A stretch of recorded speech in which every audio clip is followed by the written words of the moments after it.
the armed forces seized power. They took control of the key state institutions and declared a state of emergency and then detained the president, Umaru Sisoko Embalo. Indeed, you must all know by now that our former president, or rather, he's former president, always president, right? But he's the former president. President Goodluck Jonathan was actually caught in that, and he had to be brought back a couple of days later. Our president also, well, our former president, President Goodluck Jonathan, also implied, I can't, with because I can't quote him, that was a staged coup. Well, with me today is somebody that will know, that'll be able to help us understand. Indeed, we're going to be talking about the Guinea Bissau coup and West Africa and the increasing coups, or should we say democratic recession in West Africa. His name is Dr. Lasanne Ouedraogo. He'll correct me in a moment. He's a professor at Boni University in Burkina Faso. Dr. Lasanne, I know I pronounced your first name correctly. Did I pronounce your second name correctly, sir? Thank you so much. You did well, Thank but you. it's Lasanne Ouedraogo. Ouedraogo. I should know it's Yes. we. What am I Thank saying? Oh, my Anglophone brain. French, We, right. yes. Zero UE. Welcome to Borderlines, and indeed, welcome to Nigeria. So talk to us Thank about you. Guinea-Bissau. I mean, 2 million people just up until a couple of weeks ago when this whole thing happened. Most people had even forgotten that, there was a tiny little country called Guinea-Bissau.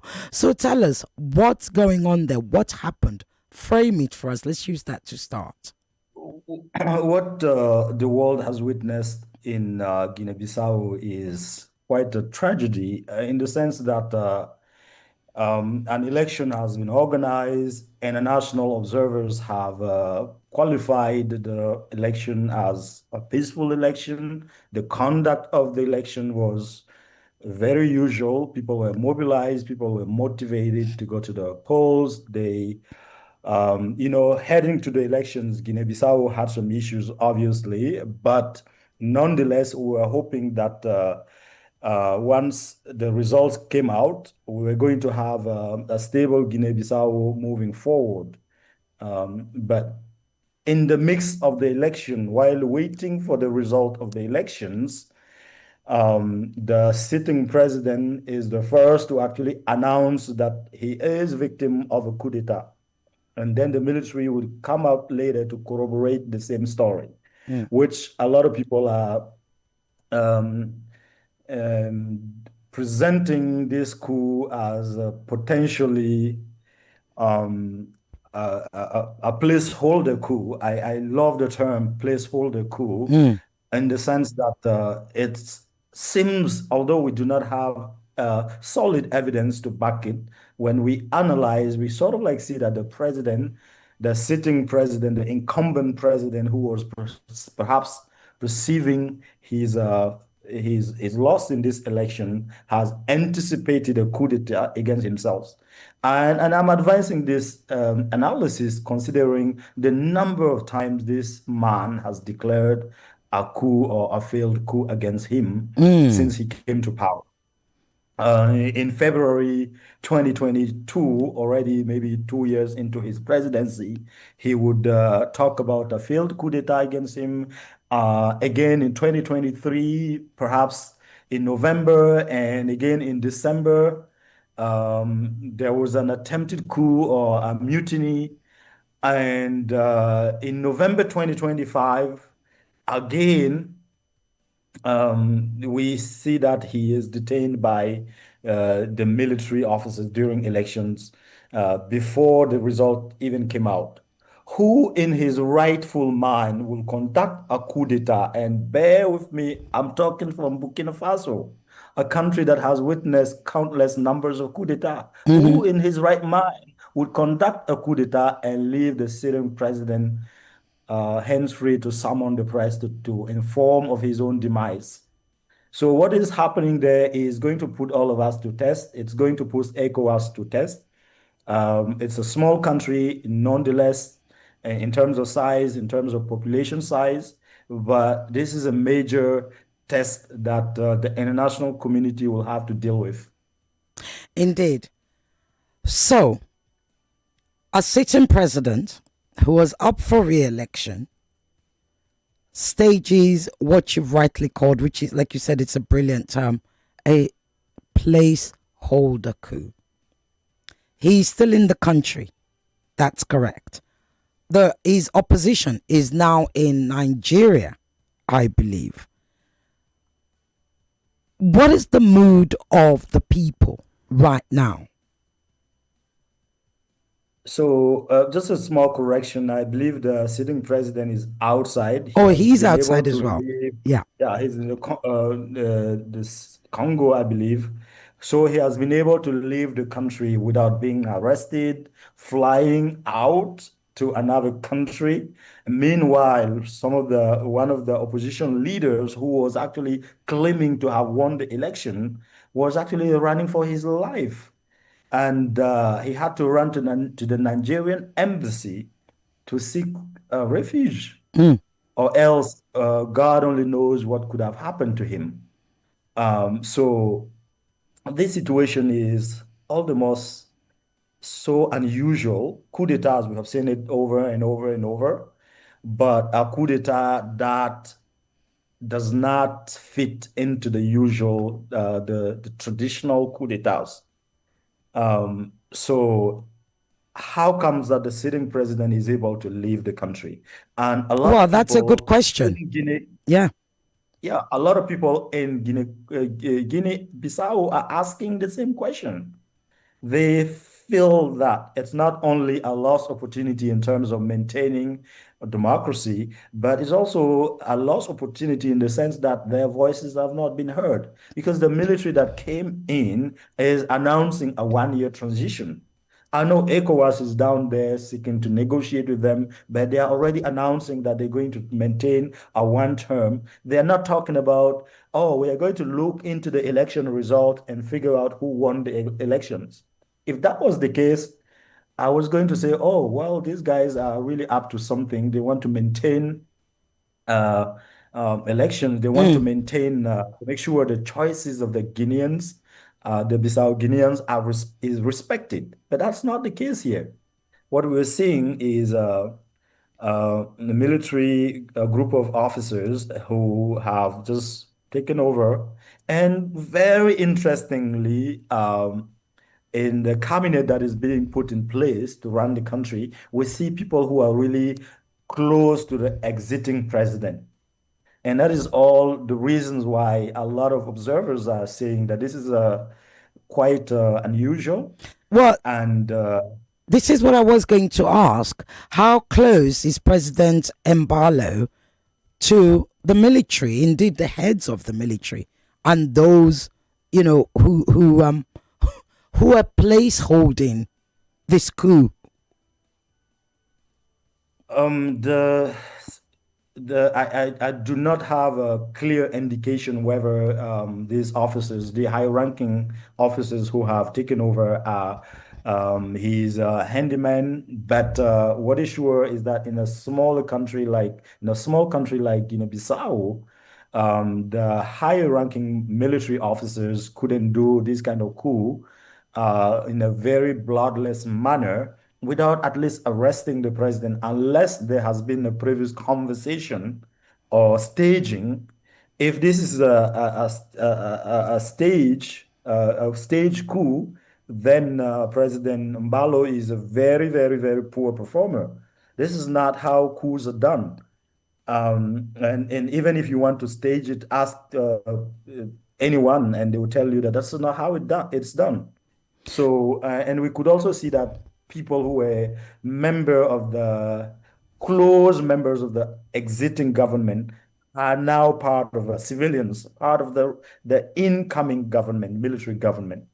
So that goes on to indicate so much how. So let me just understand that the civilian members of the civilian government that was just quote unquote ousted are now also part of this military the new junta. incoming government. Exactly.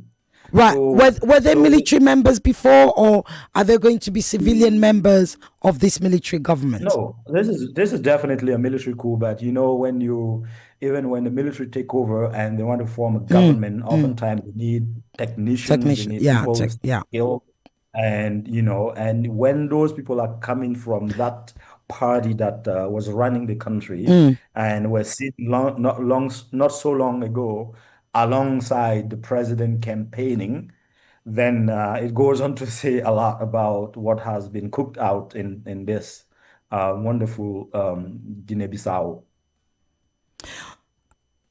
One of the stories that we heard was that, or one of the things that came out in the news was that the electoral commission said, the tally sheets and servers were stolen or destroyed.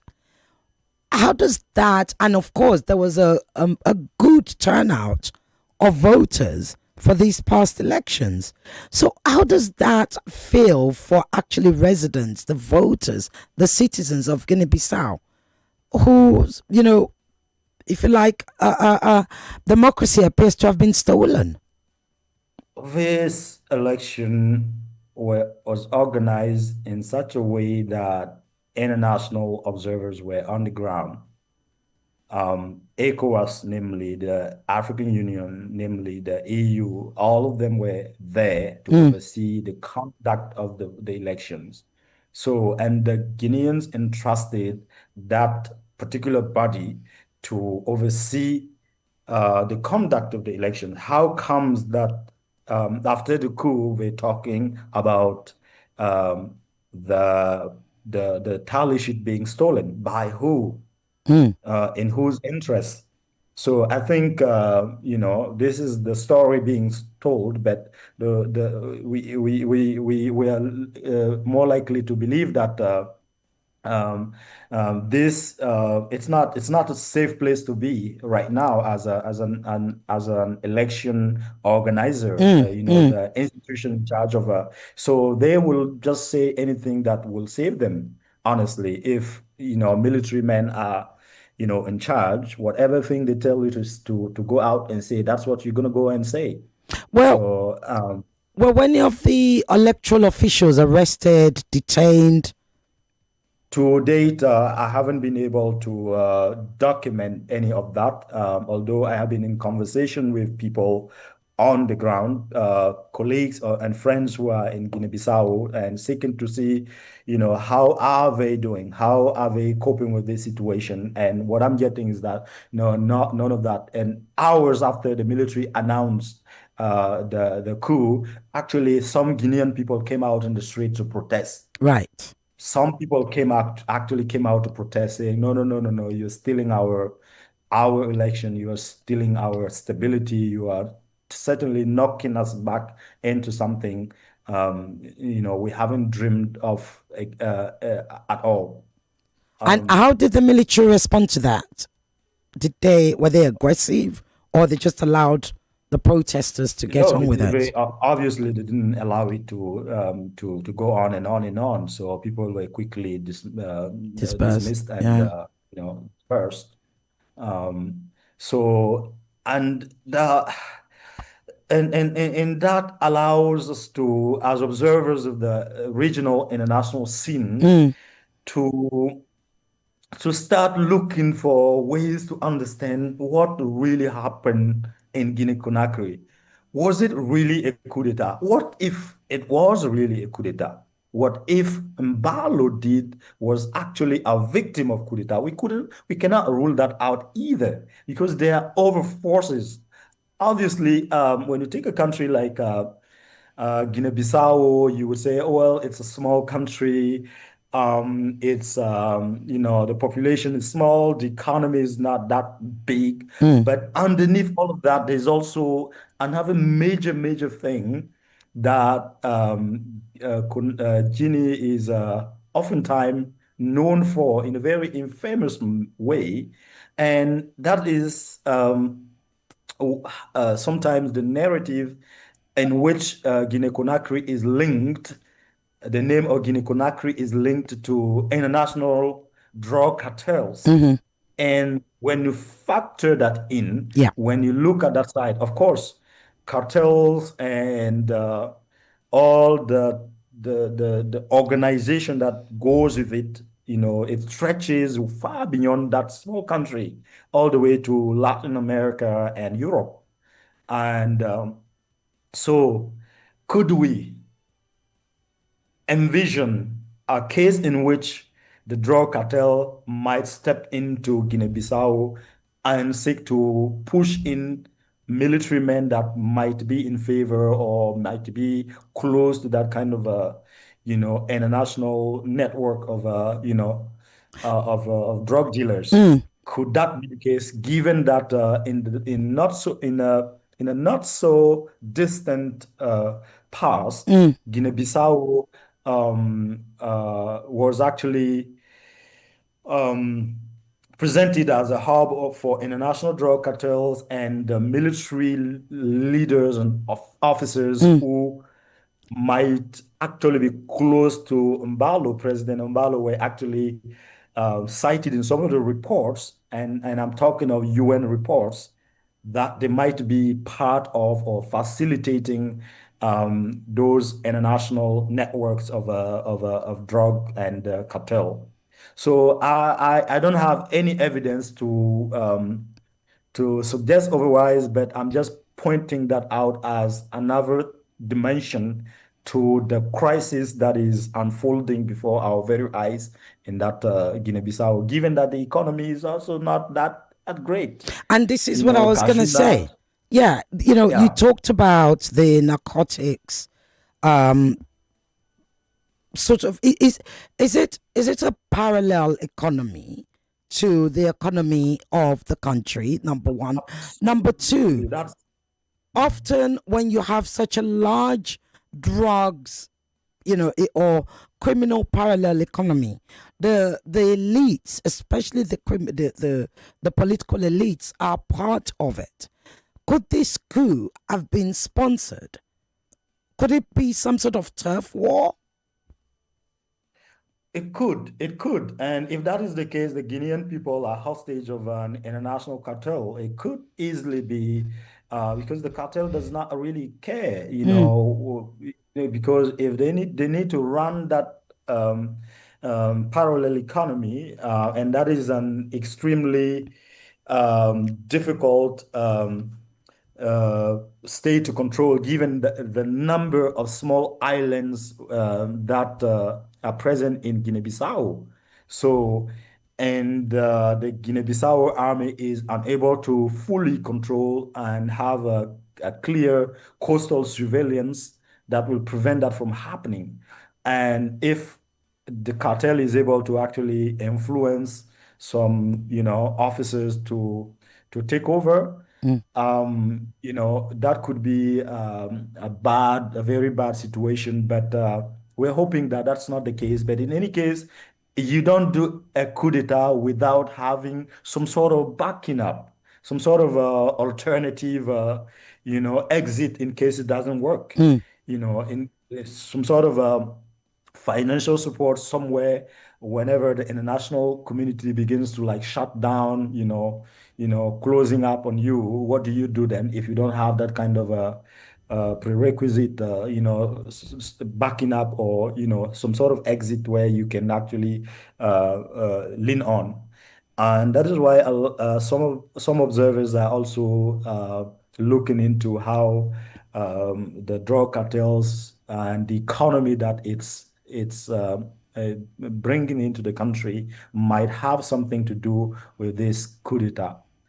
I'm using my words wisely. I'm saying mm. might. I'm not saying it's actually what is happening.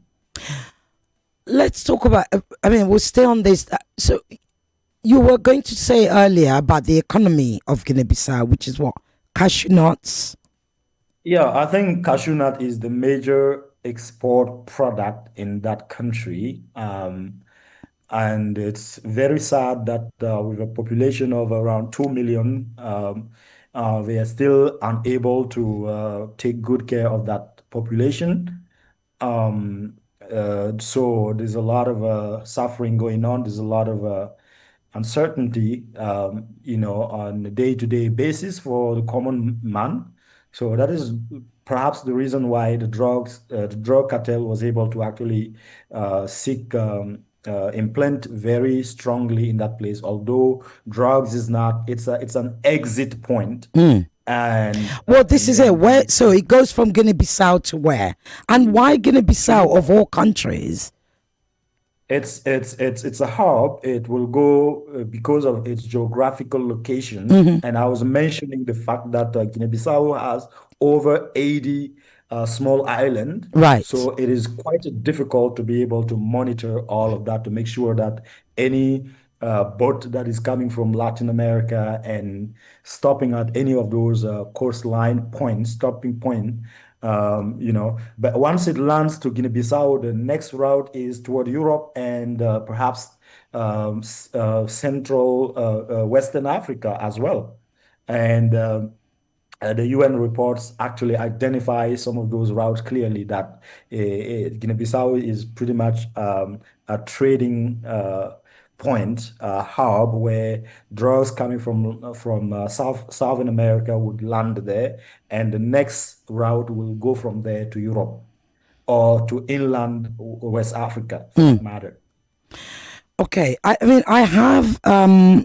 I was going to read. I have quite a. It's a press release from a group of concerned, very senior uh, ECOWAS West African representative, former president of the Republic of Cape Verde. We have Nigerian Dr. Olukeshi Adabayo. We have Halima Ahmed, former ECOWAS commissioner. You have Dr. Kojo Asante, director of policy engagement in Ghana. Jose Brito, former minister of foreign affairs of Cape Verde. There's Professor Jibrin, Nigeria. So many, Adamaya Gay, who is Senegalese journalist and former ECOWAS communications director. It's a long, long list. Professor Kwame Karikari, former director of communications. Anyway, what they are saying, and I'm trying to kind of figure out, it's very long. And I'll try and figure out which parts I wanted to, that all of them I should read out all, but I'll figure out a part that, what they said is ECOWAS must demand the truth on the votes, protect the winner, and request the freeing of the political actors detained by the military junta. Accepting that a group of military and political players collude to deprive their compatriots in their diversity the right to choose freely their leaders through transparent elections would signal to the whole of West Africa that the only law that rules henceforth is that of the most powerful. Everybody knows that it is also that of the jungle and a recipe for the triumph of chaos and disorder. The leaders of the member states of West Africa, in conjunction with the African Union, the CPLP, and the United Nations, must act with clarity, courage, and determination. What is at stake is not just electoral democracy, but also the wide valued embedded in the rule of law across the continent. Do you agree with that? I totally and firmly, entirely agree with the idea behind this statement, Mm. the invitation for international community to act decisively into this country, because what is happening, what has happened here, it's not just about. I cannot hear you. I think have you got a mute? Hello? I No, think no, no, no, I'm okay, not. now I can hear you. So, Yes, you were okay. saying. So what has happened in Guinea-Bissau is beyond imagination. And if the international community does not look into this clearly, Mm. because we don't understand the reasoning behind the coup d'etat. Mm. In past coup d'etats, military leaders have cited insecurity, they have cited so many other things. And on the backdrop of that insecurity, we have seen civilian leaders who were either revising constitutions to stay in power, as in the case of Guinea, Conakry, Mm. or civilian leaders being incapable of actually solving terrorism-related crisis. But what is happening here in Guinea-Bissau? And remember that not so long ago, a commission of ECOWAS, a delegation of ECOWAS to Guinea-Bissau has been booted out by Mm. the same Umbalo. Mm. They wanted to understand what is going on prior to the elections, and he literally just kicked them out. And if we look back a year or so ago when Guinea-Bissau organized its legislative elections, Mm. the sitting president Balo party did not win the elections. So it was left out to the opposition to form a government. But what did he do? He literally just canceled that, and he has been ruling by decree. So another way of looking into what has happened in Guinea is that Guinea has always been under a coup. Umbala was not really a legitimate leader in the strictest sense of the term. So Mm. he has been ruling by decree. So because there's no parliament deciding whatsoever, so the the people of Guinea-Bissau has been hostage of that man and his government for far too long. And if there is a coup d'etat today taking him out, we still need to understand what has happened. And perhaps this is the moment for ECOWAS to actually activate its military force and I was going to say that. consider, That was going to be my absolutely, next and question. consider, Is ECOWAS strong enough? yeah. Because let's look at it. We have Burkina Faso, we have Niger, we have Mali. They're all, under a military junta, irrespective of what you may think or how bad or well you may think they're doing. ECOWAS hasn't been able to stop them, indeed. Those three countries have gone, have stepped out of ECOWAS in order to remain as they are.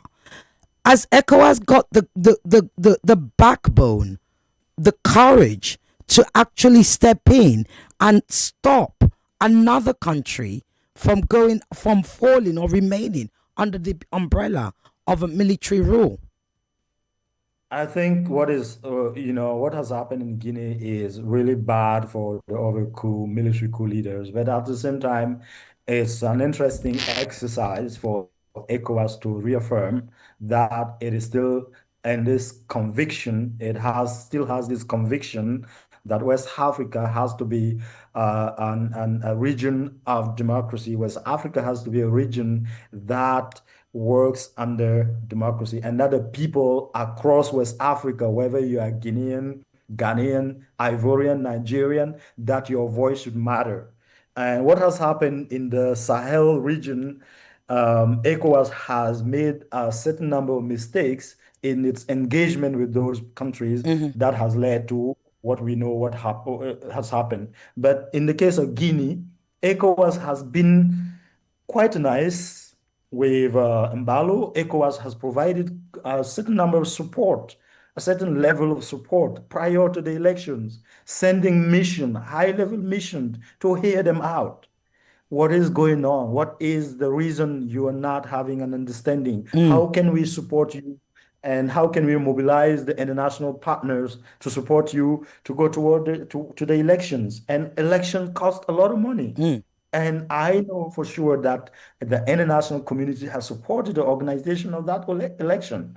ECOWAS and its traditional partners have supported the organization of that election. But this is a test for ECOWAS. Is ECOWAS still standing by its principles of rule of law, of a devolution of power through elections, or is ECOWAS just going to bend the knee and say, okay, it has happened. We're just going to negotiate. We're going to let them rule Guinea for another year and then Mm. organize elections again? I think this learned scholars' statement Mm. is something that ECOWAS should hear it and act decisively and perhaps begin to involve the international, the civil society leaders across West Africa to help them figure out how to act here. Absolutely. Perhaps not just go in with the military, but at least seek to understand A what are the diplomatic major solution. forces that, yeah, a diplomatic solution.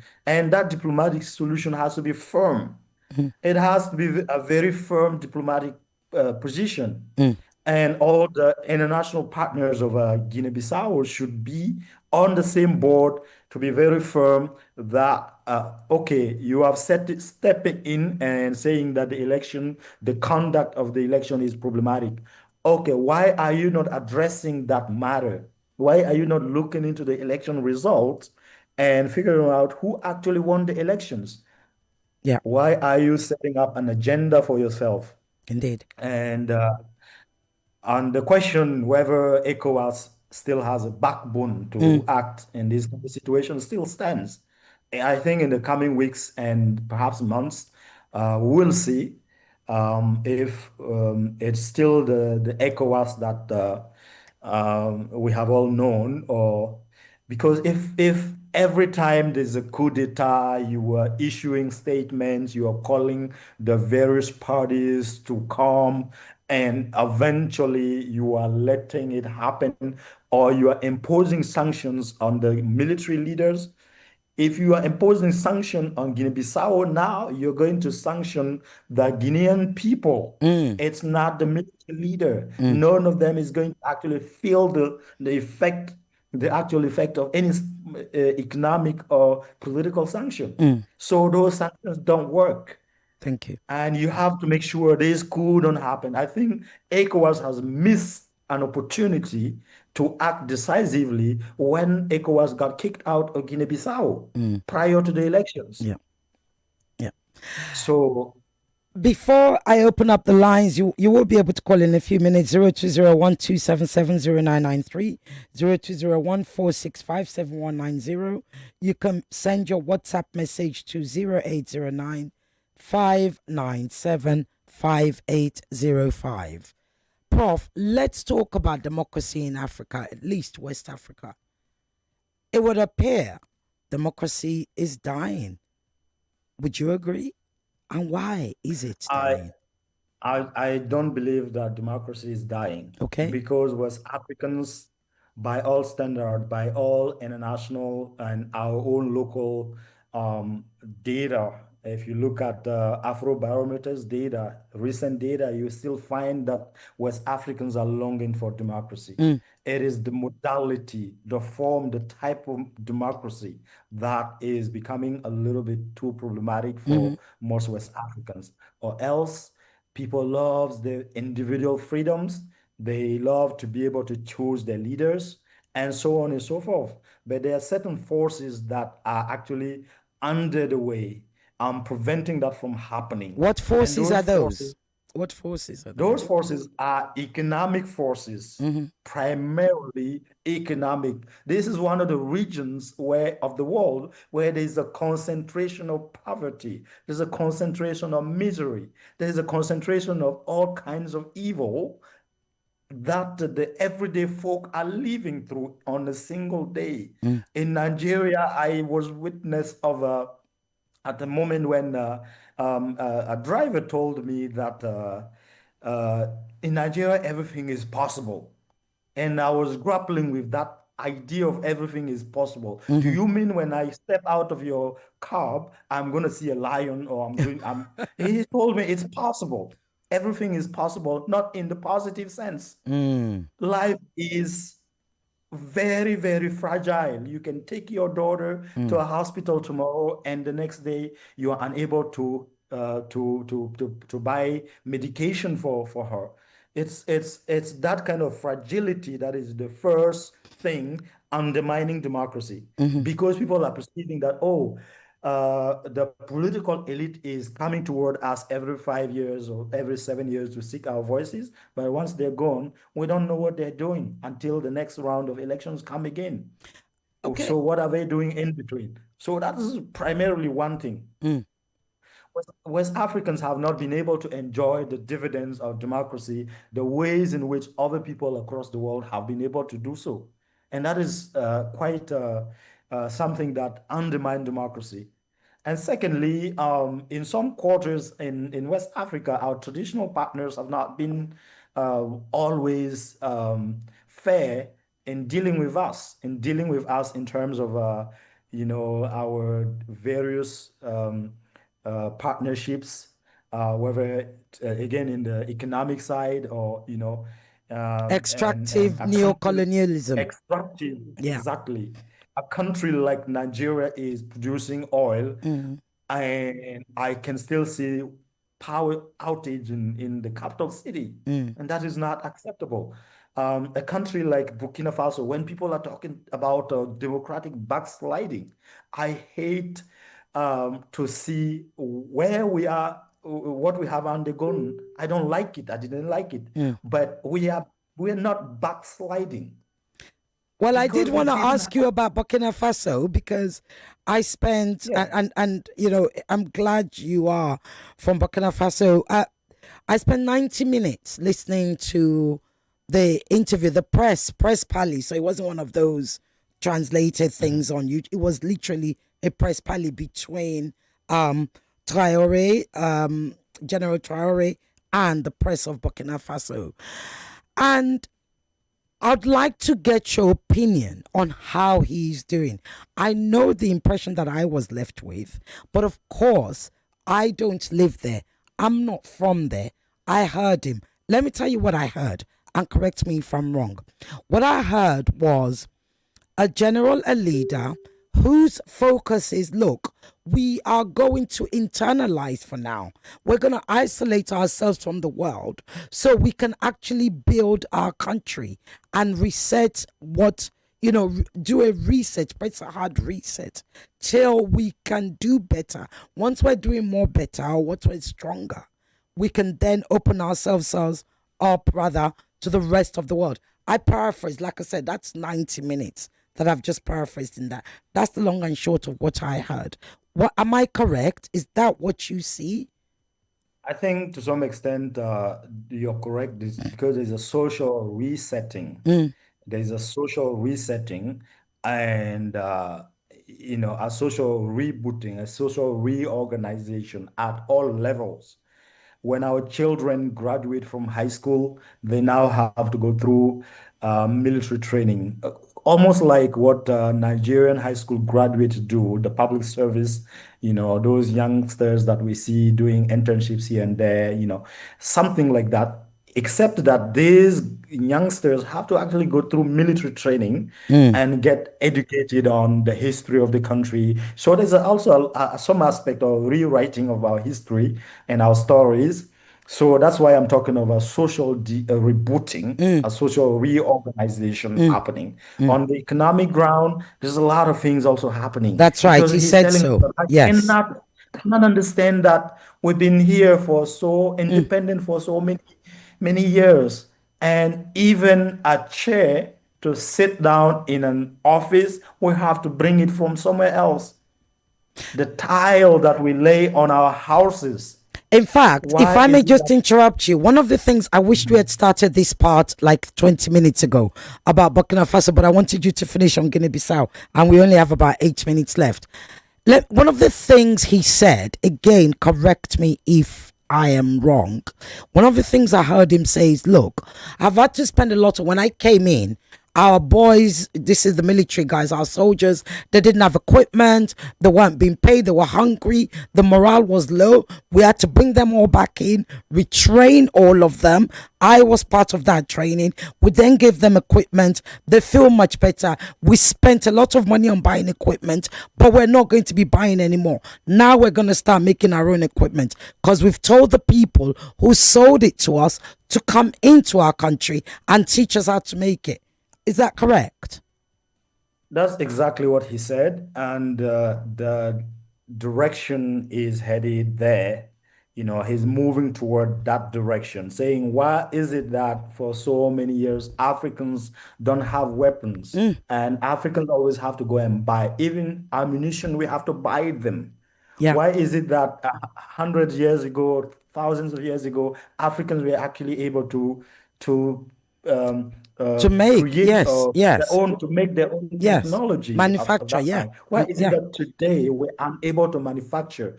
And his conclusion is that all of this is part of a larger scheme to maintain us under a certain position vis-a-vis the developed nations, and we're not going to be able to follow that. We're going to stop here. We're going to be able to do everything for ourselves, even if we're going to come out and work with our own hands toward that. I can see a little bit of Sankara coming out there, but it's not easy.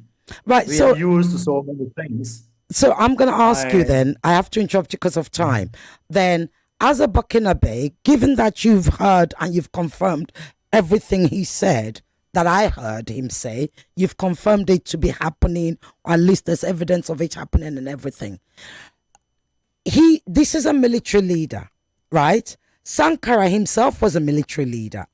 Does that then not give the impression, because a lot of young Africans are looking to Traore, they're not looking to our president, President Tinubu, or indeed to President Ramaphosa or any other they're looking to Traore, and they're saying, look, here's a young man, we don't care that he's wearing an army uniform, he's certainly changing the country and he's representing Africa, because they all adore Sankara. If you can answer that in a minute, because I'm running out of time. I think the African youth have always sought a model, and they have seen that model in Traore, President Traore. But and they shouldn't conflate the Burkina experience with the experience of other countries.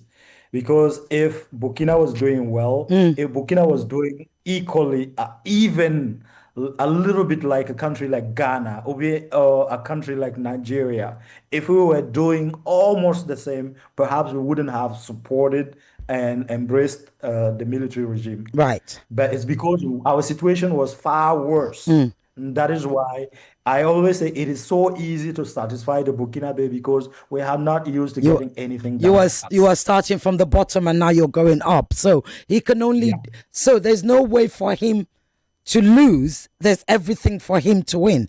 To win. Everything he does is victory. When he's building a road, people are applauding and saying, oh, we have never seen this road. Okay. Prof, let me interrupt you. I can pick one call. I have a message here. I have a message here. Says, good day. I like the openness of your guest, but please, can you stop calling the regime of Mali, Burkina, and Niger as military junta? This is a narrative of foreign media. So far, the military are working for the good of the people and loved by the people.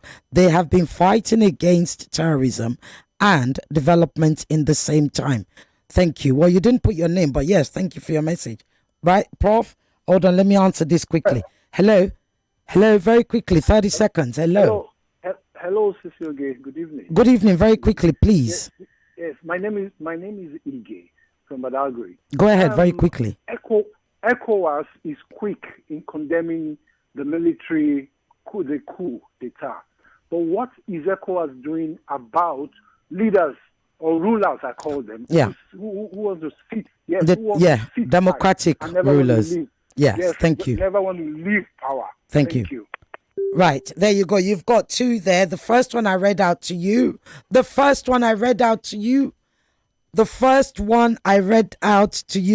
sorry, I was just being distracted. Somebody came into the studio.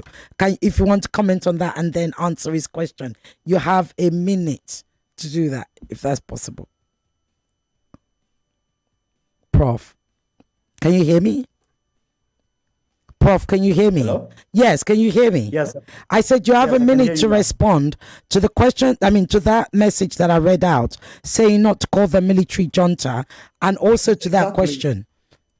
Exactly. I am of the same opinion, and in my writings or my media appearances, I never refer to them as junta. I think it's a very derogatory term, and I prefer military leaders. This afternoon, I have always used the term military leaders. Thank you. And as far as condemning the coup leaders in Guinea Bissau, No. He was the question was, as ECOWAS condemned. ECOWAS is good at condemning the military coups, but not the democratic elected leaders who stay there forever. Exactly. That is where ECOWAS has failed us over and over and over. And ECOWAS has at some point become a sort of like a league of leaders who would get together and do things. And they have lost sight of the ECOWAS of the people. That's one thing. Thank you. Secondly, they support one another. And we've seen in Cote d'Ivoire, Alassane Ouattara has forced its way to a fourth term. Yeah. ECOWAS has not done anything about that. What happens if, God forbid, it someday there's a coup d'etat over there? What are they going to say? Thank you. 1 second. Let me try and sneak in one. Oh, I was picking up your call very quickly. I want to sneak it in. One quick one. 30 seconds. Go ahead. They're going to throw us off air. Hello. Hello. Hello. I can't hear you. Oops. No. Right. Prof, you can round up. So, oh, there we go. 30 seconds. So, hello. ECOWAS. Hello. 30 seconds, Yeah, quickly. my name is Shola from Augustin. Go ahead, Shola, 30 Please, seconds. I wish every African leader has the spirit of Traore of Burkina Faso. That's right. Okay. Thank you. Thank you, Shola. That's Shola. He wishes every African leader has the spirit of General Traore of Burkina Faso. I'm going to leave you to close. Just close for us in 30 seconds. What message would you like to leave us with? Well, have you come back to talk about Burkina Faso, by the way? Absolutely, I wouldn't mind that at all. President Traore is doing what he can do, and he is mobilizing. He has a lot of phenomenal people around him working. It's not always what the media is saying about him. It's not always true. It's not always factual on the good side and the bad side. But we know here in Burkina Faso that he's working for us.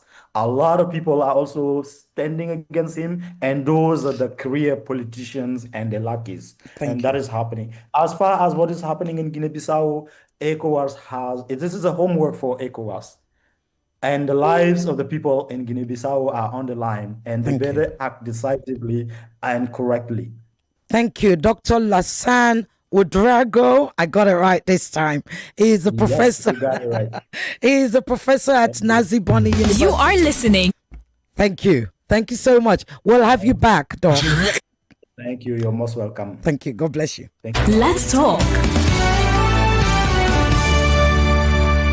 Introducing So Clean Pink Detergent, Nigeria's first pink detergent innovation, specially formulated to make your clothes look and smell amazing. It's with 2 times perfume, so every wash releases a burst of long-lasting fragrance. It's soft on clothes with color guard that leaves your colored clothes vibrant and bright. So Clean Pink delivers great cleaning while treating your fabrics to a touch of luxury. Feel the pink with So Clean, the #1 pink detergent.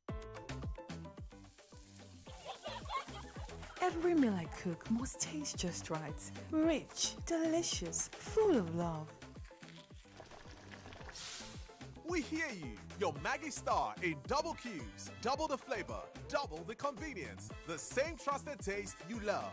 Maggie Star Double Cubes. Made from fermented soya and other selected ingredients for that deep flavor and quality that only Maggie brings to your dishes. Absolutely delicious. Get Maggie Double Cubes today. Me and Maggie, so good together. 99.3 Nigeria Info. We are more than just radio. Subscribe to our YouTube channel at Nigeria Info FM. Check us out on Facebook at Nigeria Info 99.3. Follow us on Twitter at Nigeria Info FM and on Instagram at Nigeria Info FM Lagos for live updates as it happens. 99.3 Nigeria Info. Let's talk.